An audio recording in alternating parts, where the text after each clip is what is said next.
How's it going, guys? I'm Jeremy, and today I figured I'd tell you why I'm leaving China and also why a tour company in a Tibetan area was just doomed to fail.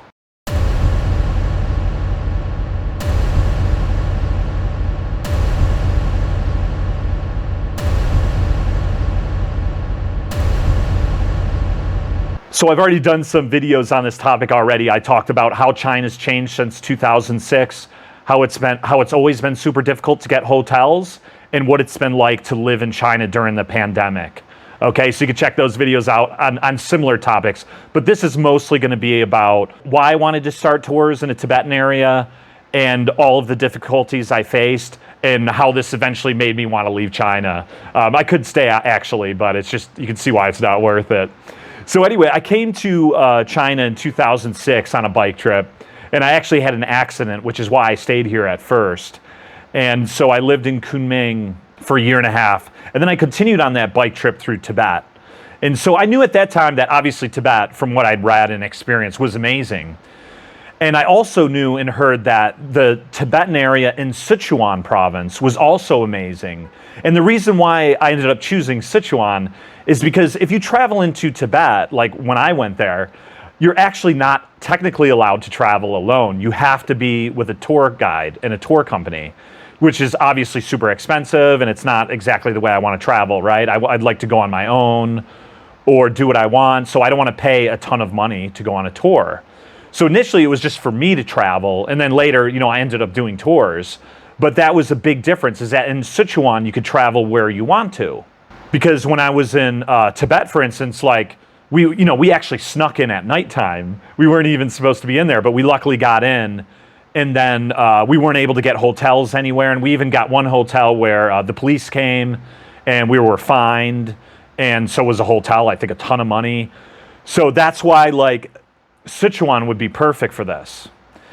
And so just to give you an idea, as you look at this map, you can see Sichuan's a huge place. I don't know the exact size, probably the size of maybe Colorado or something. And you basically have the whole western half is a Tibetan area, and there's tons of amazing things out there. So actually, I came back to Sichuan in 2011, and I did a long bike trip around that area, and I got amazing photos, and I was just I knew this was just would be an amazing spot for tourism, and there probably wasn't too many foreigners out here doing trips, which generally has been the case. At that time, I was actually living in Taipei, Taiwan. And that year, in 2010, when I lived there, is when I started doing these bike tours. Just day trips. I'd post these on Facebook, just like a Facebook event, like who wants to come out and do a bike trip this weekend. And at the beginning, I'd have 6 or 7 people. And then after, I did that for 3 years, I had actually pretty big groups, up to 25, 30 people almost. So I had a pretty big following there. It's almost 10 years ago now. And so another thing that made things easier is that I could put this stuff on Facebook. And in China, there is no Facebook, YouTube, Google, Twitter, Instagram, all of this kind of stuff. So when I posted an event in Taipei, people could see, who's going, who's a maybe, who's a no, this kind of thing. It makes it more transparent, and it's easier for everyone in that city to see my event. Whereas in China, I have to make a WeChat group, and this group can only have 500 people. And if I post my event, the thing is that it's not just an event, it's a chat. And so I could post my event, and then maybe a bunch of people are chatting after that, and people don't always see your event. It's just chatting mostly. Now, they do have official accounts you can use, but I can't do that unless I have my business license and stuff like that, which I ended up doing later. I went under another company to do that, and it's a big headache. And so this is also a really thing that makes things in China more difficult than Taipei, for instance, or other countries. So I left Taipei in 2013 and went to Chongqing. I wasn't too big of a fan, and I was like, you know what? At that time, right away, I could tell I wasn't that into it. I was like, you know what? I'm going to study a PhD or something and go into academia or something. Started to apply for some schools. So I left Chongqing. I went to Zhuhai, which is pretty close to Hong Kong. And I even applied to a couple Hong Kong universities there. And I remember I had the interview. And one of the interests that I wanted to do was look at how the voting patterns in Taiwan is affected by what happens in Hong Kong with the political situation. And the people are like, why don't you go to America or Taiwan to do that? So they totally weren't interested in that kind of thing. So I did get accepted to like some school in New Zealand, but I didn't get funding. And I was like, you know what? I don't think I want to stay in education and teaching anyway. And I did like doing the tours in Taiwan and stuff. And so I was like, you know what? Sichuan's amazing. So in 2016, I moved to Chengdu. And there I had the intention of, starting a tour company and everything like that. So even before I had gotten there, I had, as I mentioned, I did that bike trip in 2011, and I did motorcycle trips around Sichuan. So 2016 and 2017, I did a bunch of motorcycle and bike trips. I took my motorcycle from Chengdu up to the Xinjiang border near Dunhuan and back. And then in that fall, I went with a friend and we did all of Sichuan, and I checked out really cool places too, like Staw, which actually is closed to foreigners now. But at that time, I kind of like snuck in, was able to see it, which was an amazing sight. Another trip, I went to Yarchingar in winter, and that was also an amazing spot. That's also closed to foreigners. So it was good that early on I was able to kind of see a couple of the highlights. There's tons of other places to see, but those were a couple of like the monastery areas and monk areas that I was able to see that were just epic. So I also started teaching at a university that year in 2016, and it was like I got into trouble like only a few months into that job. Everything was going well with the students; they were great and everything, no issues. I had gone out for lunch and I left my bag because there was actually nothing in my bag. And I'm in that same classroom all day. And there's not like a lot of students in that building, just my students and maybe one or two other classes. And so after I came back from lunch, I saw like my book bag was down the hallway, like in the trash or something. And to be honest, maybe, the cleaning lady or whatever moved it out there. I'm not sure, but it looked like they went through my bag and they didn't even get my USB. I think I actually even had my USB in my pocket. So it wasn't an issue, but it was based on the principle. And I mentioned it in my group. I was kind of being sarcastic, kind of like, am I at the bus station or something? Like, I'm at a good university. Don't you be going through bag or something like that? And, I even mentioned, this was a mistake. I said, God, when I was in Taipei, when I was in Taiwan, I left my phone in a taxi. And the next day, the driver brought it back to me. So I was making the example that like, wow, how good is Taiwan over mainland China, taking a swipe. And a couple of the students really got lit up from that. I had mentioned things about Taiwan the previous couple of years in a little sensitive subjects when I lived in Zhuhai, but those students were a little more open-minded at the coast, and because it's near Hong Kong and Macau, and they weren't really too sensitive about like Taiwan or something like that. So the student got really lit up. And I shouldn't be arguing with a student, someone half my age anyway.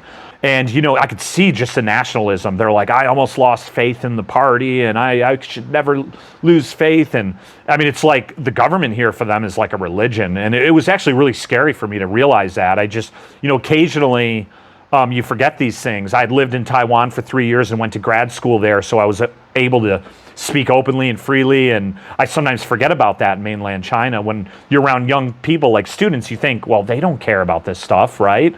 And there's always one or two like Communist Party member students in those classes, and of course they reported me. And they said, if I do something like that again, they would tell the police, and I would definitely get a lot of trouble. And the only reason why they didn't fire me on the spot is that the first semester was already almost done, and it would be hard for them to find someone for another semester. And I said, basically, of course, I would never say anything. Obviously, they didn't rehire me. So that kind of gave me a big reminder, of where I was at. And because the 2 years before that in Zhuhai, I didn't notice it too much. The students were a little bit more open-minded. Although I did notice some crackdowns, like, for instance, they didn't want motorcycles in the city of Zhuhai. And I wasn't in Zhuhai. I was in Tangjia, about 15 miles north on a campus, so quite outside the city in the middle of nowhere. And my motorcycle was parked on campus, and I lived on campus in an apartment, and it was next to the stairs just outside. And they pulled that and took it and impounded my motorcycle. So I knew that things in some ways were definitely getting more strict. And of course, later on in Chengdu, they did the same thing. They banned motorcycles from anywhere in the center of the city, actually like all of the city pretty much eventually. And that really killed the motorcycle trips, because when my first couple years in Chengdu, we had a lot of cool motorcycle trips, and that was like, ended up disappearing because you can't drive the motorcycles in the city. And then they also had a bunch of license checks everywhere in the city and in the countryside. So if people didn't have their license, they would definitely take your motorcycle possibly. So that really killed that aspect. And some other things that were kind of negative that happened. At the end of 2017, they were cracking down on a lot of people that were teaching English who weren't native speakers, or they didn't have the proper paperwork. An American guy that I was actually friends with named Doug was studying at a private school, so he was on a student visa maybe, but he was teaching at some high school, teaching science, and he did 30 days jail and immediately deported. And everyone knew this guy. I mean, he was a cool dude. He had hiked the Appalachian Trail before he got to China and was really interested in the culture, and a really nice dude. But they made an example of him. And so around that time, a lot of the people who weren't native speakers, I had some friends from Eastern Europe and some other places, ended up leaving by the end of 2017. And then right into 2018, I think in March, Xi Jinping, the leader of the country, removed term limits. So I think he started his second term limit in 2017, and then about a year later, he removed those limits, which meant could be president for life. Before that, you could only do two limits, 2 5-year terms, kind of like in the United States, you could do 2 4-year terms. So that was another big thing that a lot of, not just foreigners, a lot of Chinese were even really concerned. I'd have classes with adults, and it was definitely a troubling thing to see that. I have to be honest, if I knew things were going that direction a couple years earlier, I might have had more apprehensions about doing these tours. So the end of 2017, like I said, I made that website. I had a couple high school friends come out. We did a trip from near the Tibet border back to Chengdu. That was a great time. That was for me also to kind of see what people would like, and it went really well. And so I started doing a lot of tours in Chengdu, just day trips. Try to get at least the local community in Chengdu interested in just day trips, kind of like what I did in Taipei. And so I started getting a following like that. And then in 2018, I started renting a van more and doing longer, 3 or 4 day trips to certain areas, up in the mountains. Kind of I'd take you up to the top of a high area and people go down, and I'd drive people up to another huge pass, up to 12, 13,000 feet, down to 6, 7,000 feet or whatever. And then some longer trips that were a week or so. And everything was going quite well. So by mid 2019 or so, I bought my own van. Nothing real special, but at least I could get the job done. And I also started getting into more hiking once I got the van, because obviously with the bikes, it's a big hassle getting them up on the roof and taking them down. And of course, if you have a low-hanging wire, or they could blow off, and it's just more dangerous in general. And on most of those trips, of course, I'm just driving the van like a taxi driver, and I'm not participating. Where on hiking trips, I'm actually hiking with the group. And so I've done quite a bit more hiking in the last 2.5 years or so. Also around, I guess, the end of 2018 or 2019 at some point, I had started going to hotels and noticing that they had more of the facial recognition thing. And more hotels were having a hard time taking me. Which, as I mentioned at the beginning of this, you couldn't easily get hotels in Tibet, for instance, right? But that's also been the case all over China since I first got here. Only certain hotels are allowed to take foreigners. And so this was really alarming to me, because I was like, oh no, because most people coming to China, they stay in bigger cities and it's not really a big issue. But I don't even like small towns with 10 or 20,000 people, because there's a lot of beeping and they're noisy. So if I could literally stay in a village where there's no beeping and no noise and only a few homestays, I'd rather do that, because it's quiet. You get a more of a local experience, and it's just nicer, And even if the hotel's only going to be really, to be honest, 2 or 3 stars, a lot of people are willing to forego a nicer hotel in a noisy town for, a hotel that's not as nice, but at least it's quiet there and nice scenery and stuff like that. So I was like, oh man, this is already a really annoying thing that it's harder to get hotels. I also had gone up to a couple areas exploring on my with my van or motorcycle, and the guy didn't let me through, and I didn't understand him at first. I was thinking it's road construction or something. And I realized that it was fire prevention. Around that time, and I don't know if this is a reason, but in southern Sichuan near Yunnan, there was a huge fire in Xichang area, and maybe some other areas I don't know about. And so they made a fire ban in a lot of areas. So I was worried about that then. I thought it would go away, but it seems like since about 2019, a lot of these areas have had fire bans up till like maybe June 31st. And then they start again in fall, maybe in September at some point, or October at least. I'm not sure exactly. So you're looking at July and August are some of the only times you could go to a lot of these Tibetan areas or areas in general for like hiking and stuff, like the Minya Ganga trek in any of these semi-popular areas or anywhere where there's like guards or something like that, or they've set up a national park, like entrance and stuff like that, like a visitor center and things. So that's really bad news because, of course, the rainy season is mostly June, July, and August. And it doesn't always rain a ton as much in like some of these Tibetan areas as like maybe like Chengdu area, for instance. But there's definitely some rain and you're up at 12, 13, 14,000 feet. And I mean, you know, you get cold rain and it's freezing up there. And I mean, it's just not as fun of a trip. So the most ideal time is really May and June and probably September and October when you're not even allowed to go out to these places a lot. Another thing that they did was they also even banned the selling of lighters. For the most part, like you can only go to like a special shop that would sell lighters.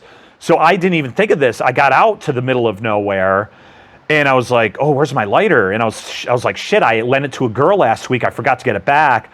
I went to the village to some small stores where they normally have like boxes of hundreds of lighters and they're like, nope. And I luckily found a lighter in my van finally. But in certain times, you got to think about that before you leave. If you got to have a lighter or something like that, because they won't sell it anywhere. Like I had to go to one shop which specifically sold them, and I had to fill out some paperwork and stuff like that. And you can only buy one at a time, which is funny. I mean, like, you know, what are they going to find? They're like, all right, there was a fire. We found Jeremy got this lighter on last week, and he lent it to Jeff, and Jeff, I mean, like, how could you even do really an investigation to find a fire, right? I mean, people have had lighters and matches around for years, but it's just this control thing, right? Also in 2019, not really related to travel, but just a small note, we started getting into gel ball, which is basically like paintball, except with smaller balls that are smaller than marbles, basically.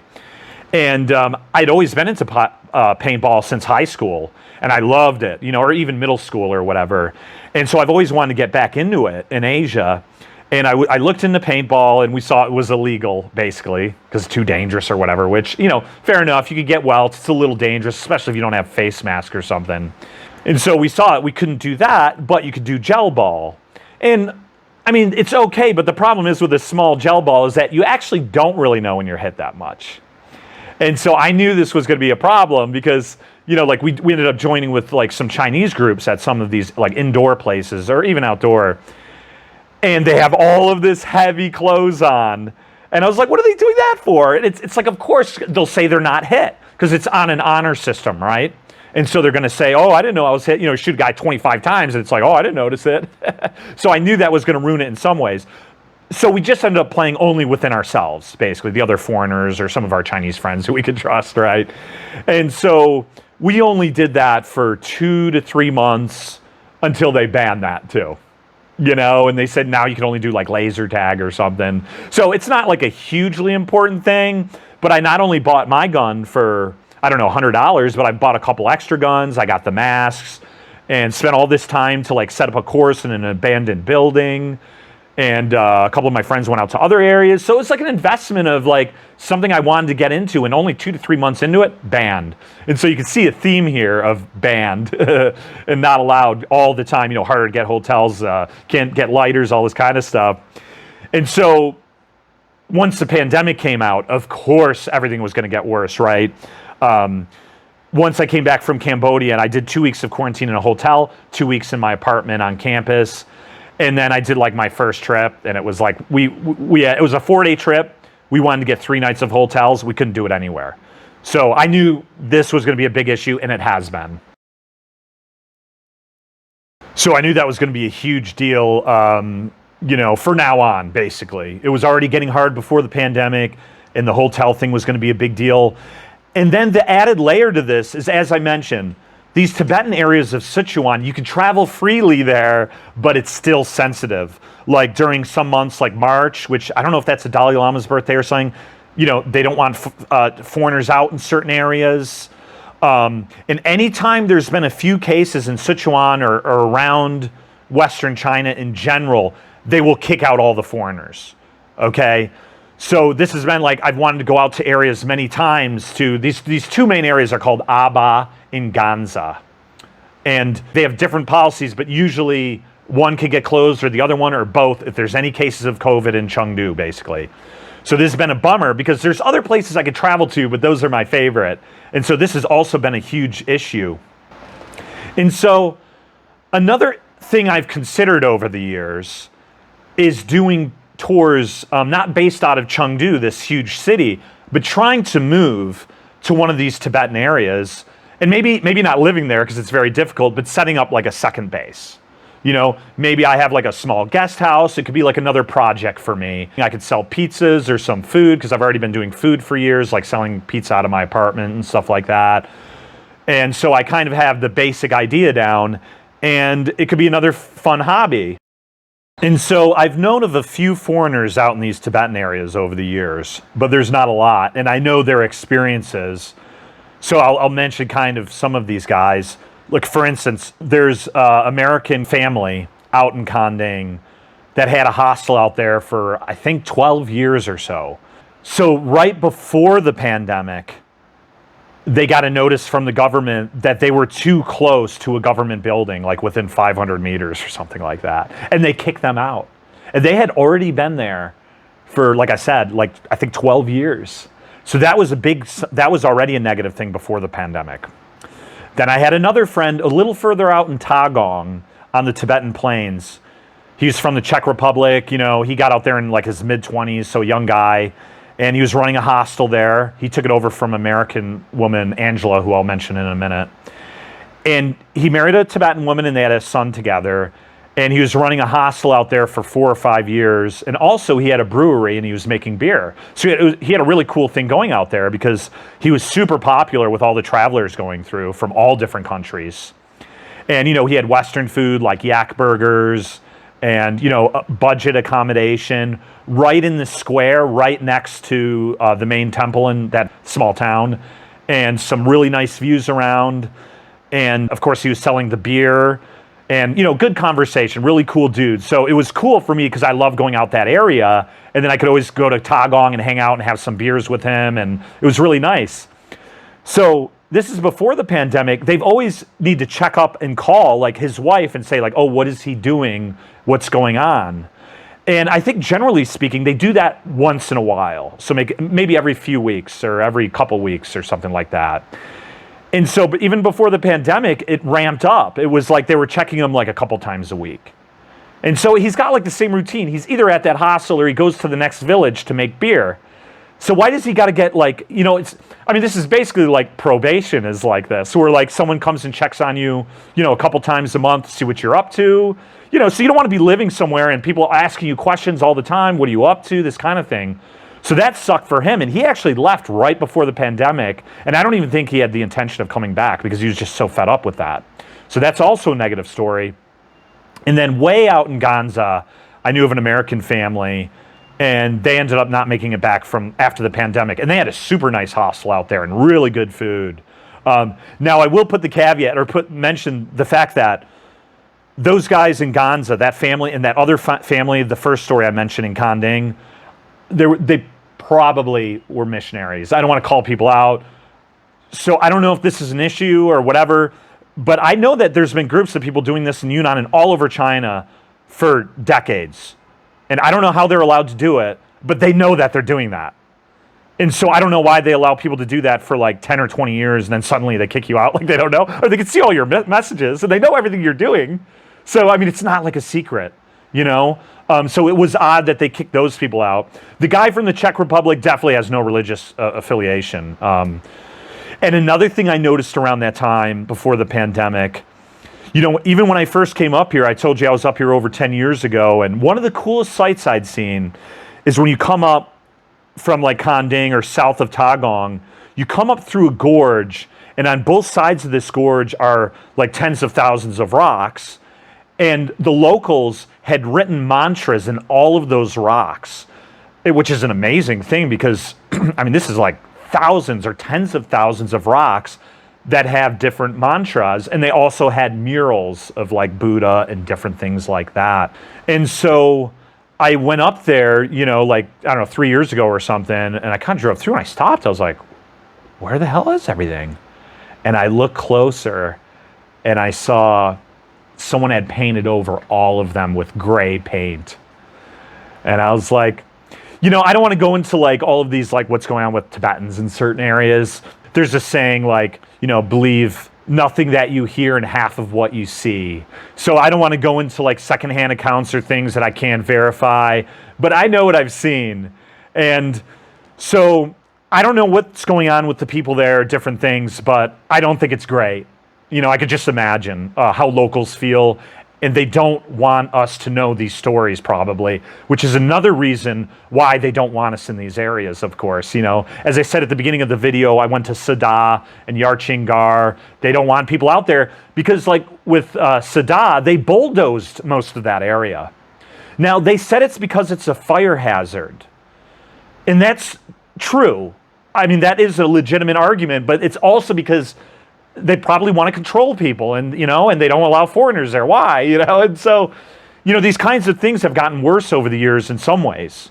I mean, like I said, that's the only thing I've seen. I heard there was some other things that went on, but that was disappointing. But despite this, all of these things I know of, all these people basically leaving, except for that lady Angela. I mentioned there's one American woman still out there. She has a hostel in the plains. She's able to do her hostel there. She's just by herself, I think. And she has the guy coming once a week or whatever, or every 2 weeks. And she doesn't mind that. She can speak good Chinese. Maybe that's okay for her. It wouldn't be okay for me. But despite all of this knowledge, I still was interested in possibly doing a guest house or something. Of course, I would have a local partner or something. Just a hobby, something to do. And this is where I think sometimes where they say persistence is always good.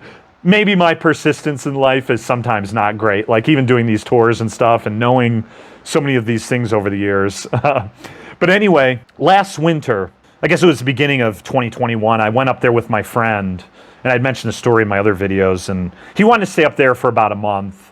And I was going to go up there to look at property, actually, just to see if there was some, like, old hostel who maybe they didn't advertise well, and they didn't have enough customers, or because of COVID they closed, and who knows, maybe they'll rent out a building for me and I could get it super cheap, and maybe I could even stay there on the weekends sometimes. You could get to Kanding in like 3 to 4 hours now because they have a highway out there. It used to take like 6 hours, so you get out there real quick. So I was like, it could either be my base or I could have other people stay there and slowly charge, this kind of thing.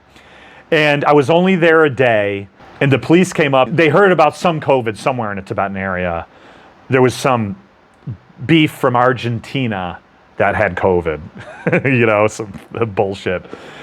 And so they said, like, if we go to town, we need to notify them and all this stuff. Because we're way up on the hill, staying at, like, the only hostel in town that could take us. This city has 100 hotels, probably, at least. This is the only place you could stay, generally speaking. Now, I've found a couple other hotels after that, but it's just this whole hotel problem, right? And so we were fine that day. And then the second day they came up and they were just like, get out of town. And we had to pack up everything. Those guys had already spent $1,000 for that room in that cabin. And it took them almost a year to get that back. And so that was just like, a kick in the ass to like, I already knew going out to that area over the years would be hard. And now I just know it's like almost impossible. Like they're going to always come up and ask me questions or what I'm doing and this kind of thing. Even if I got a place and it was low key and I was able to go there on my own, or a few people could go there. Once it got big enough, they would definitely show up and it would definitely be a huge issue. So I could totally kiss that dream goodbye. And so after the pandemic began, although there were problems with hotels and things, I actually got more foreigners out because they knew what a huge hassle it would be for them to do it on their own, even more. And so I ended up renting buses more and having a lot more people coming out. But with that, I was like, I really need to get all of my license and business license and that kind of stuff settled. And so for me to do it on my own, it was basically almost impossible. I mean, just financially alone, you need like almost $50,000 like deposit, which is for liability. If someone gets hurt and the insurance doesn't cover it, they have my money for that. And then you need an office and all these other things that would cost, almost $100,000, which I don't have. So I figured I could join under another company under their umbrella. And so I basically did that. It wasn't too much money. And everything's not perfect, but it's as close as I could do it at that point.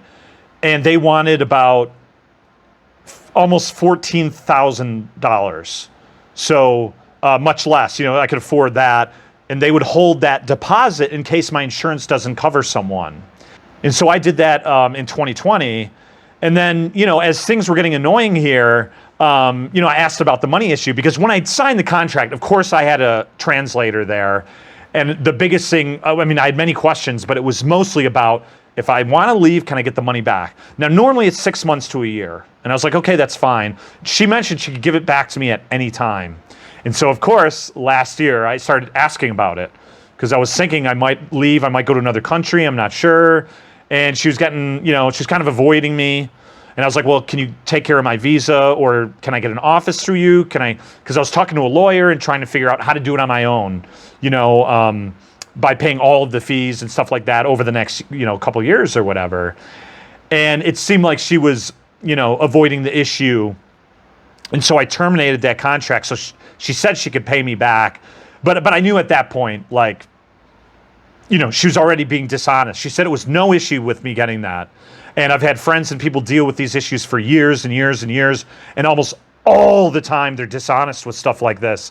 And so I knew at that point, I was like, I just can't trust the system, And then another few things happened that fall. But that was a big part for sure. And so another big thing that happened last year, around the time I was talking to that lawyer about me setting up my own business, is that they made a new law requiring that younger students in general couldn't go to training schools on the weekends and take so many hours. So this was a huge change in China. It gutted out 90% of the the training schools in China, and took down a lot of these online teaching companies and tutoring and all kinds of stuff.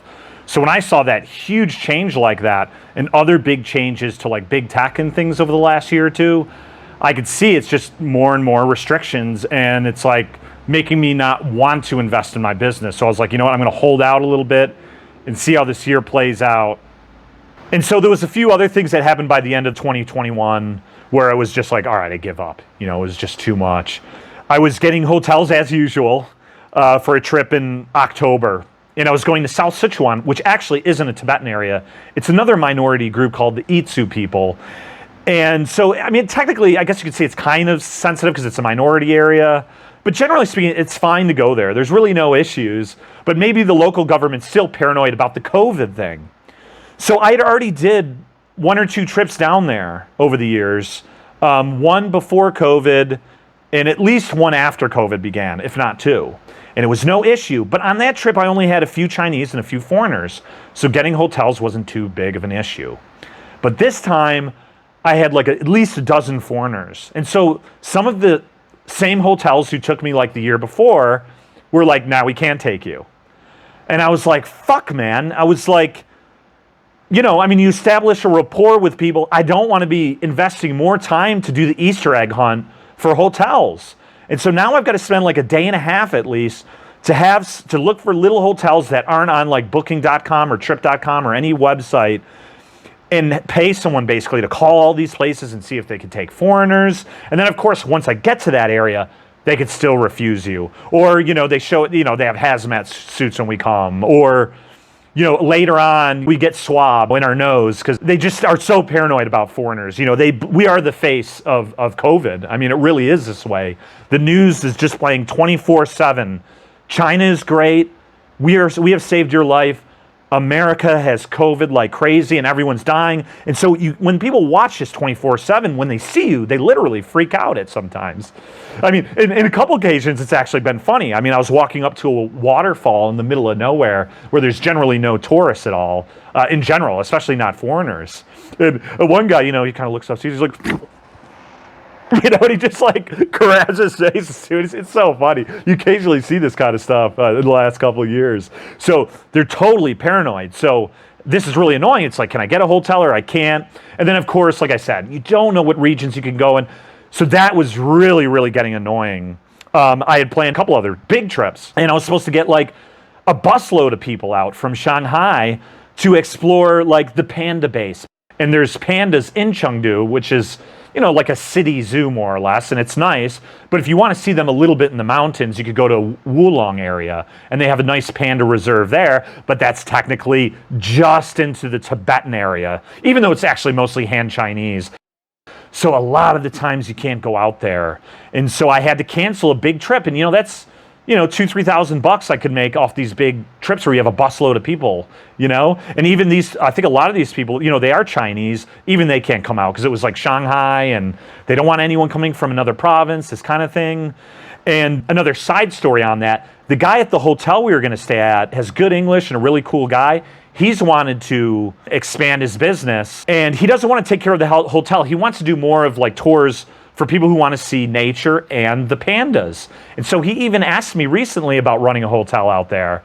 And I'm like, dude, I don't even know if I could come out here on the weekends.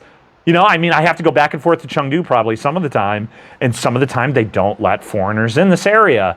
And so a guy even offers to run a hotel probably for next to nothing. It could be a great experience for me. And I just can't even get out to this area, And so what a huge pain in the ass. And so I had another tour I wanted to do, like a dog retreat. And we couldn't go out to, it was kind of north of the area I just mentioned, in Lixian or in Aba region. And I wanted to get a busload of people. Now I ended up doing that dog retreat near Dai, but like a few people didn't end up going because I changed the plans. I couldn't get the hotel I wanted to with a big open area and some huts. And so really annoying.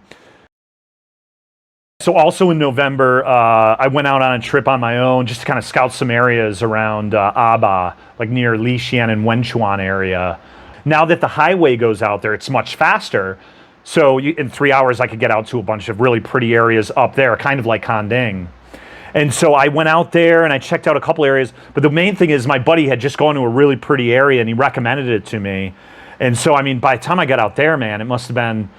you're looking at like 5 or 6 hours driving to get to that spot.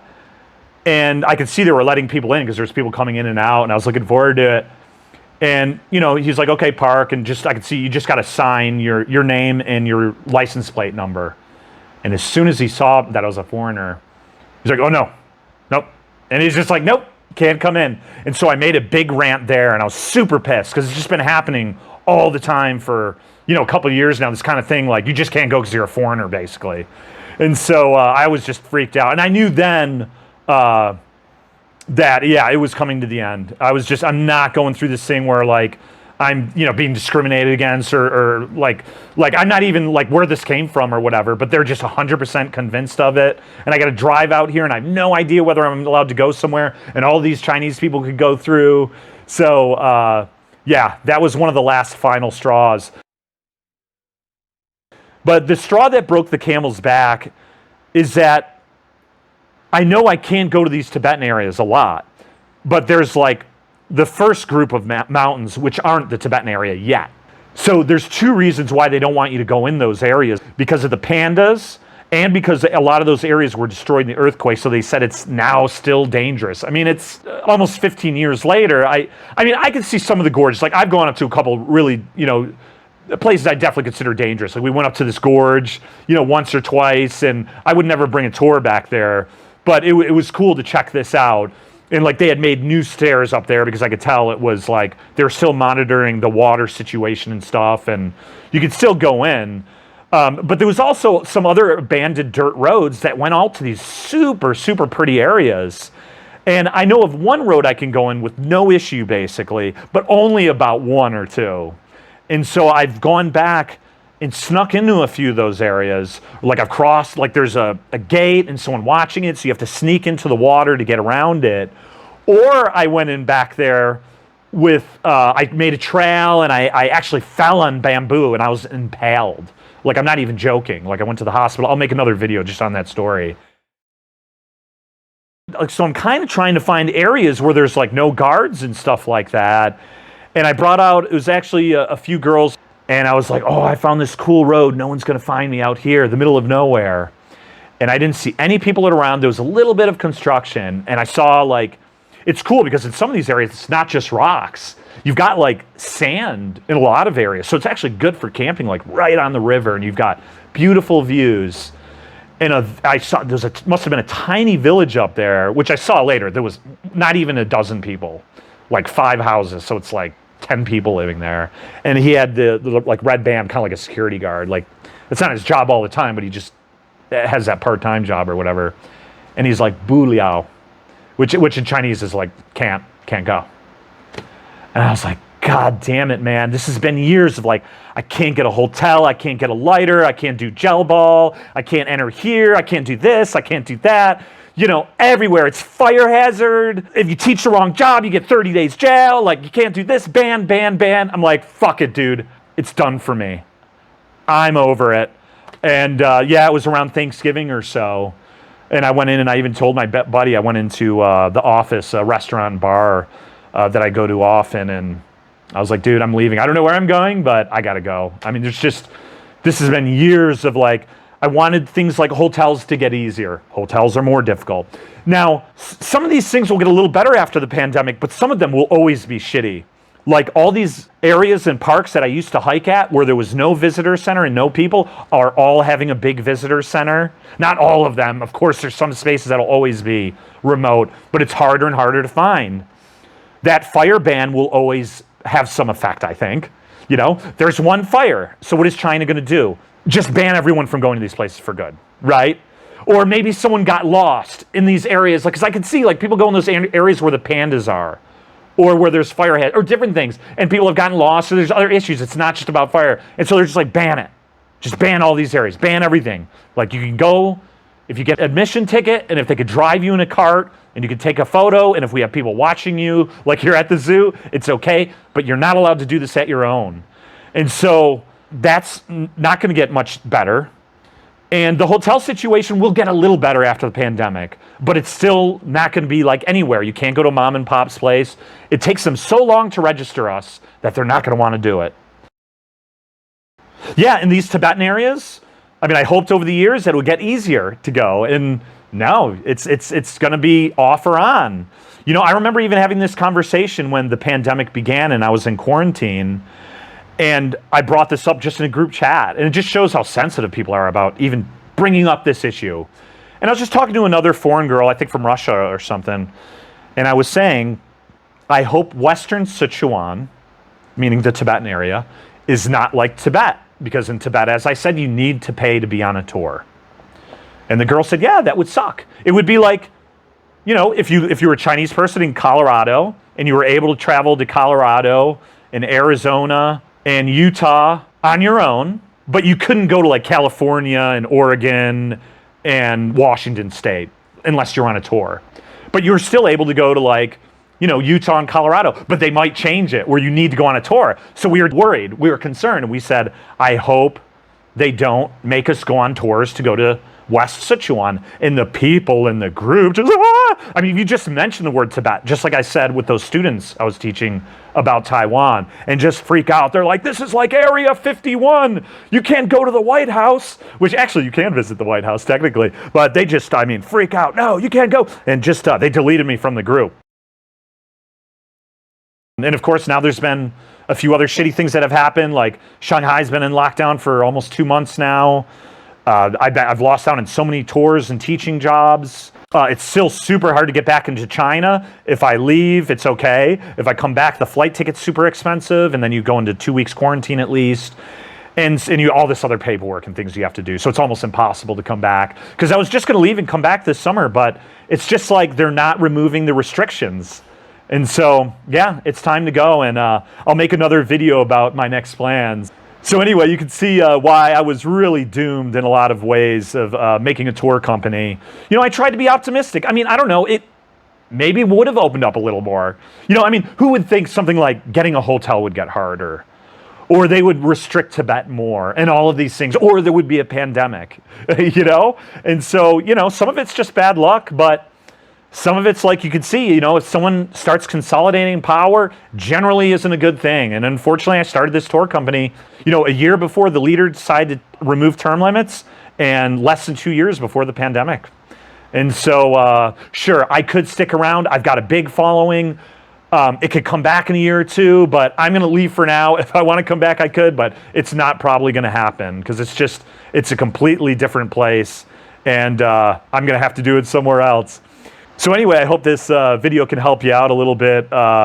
If you're considering doing business here, like I said, I have other videos on, why you shouldn't do business in China and stuff about COVID and how China's changed. So you can check out these other videos. And like and subscribe if you enjoy the comment. It takes a lot of time to make these videos. And I'll see you next time. Cheers.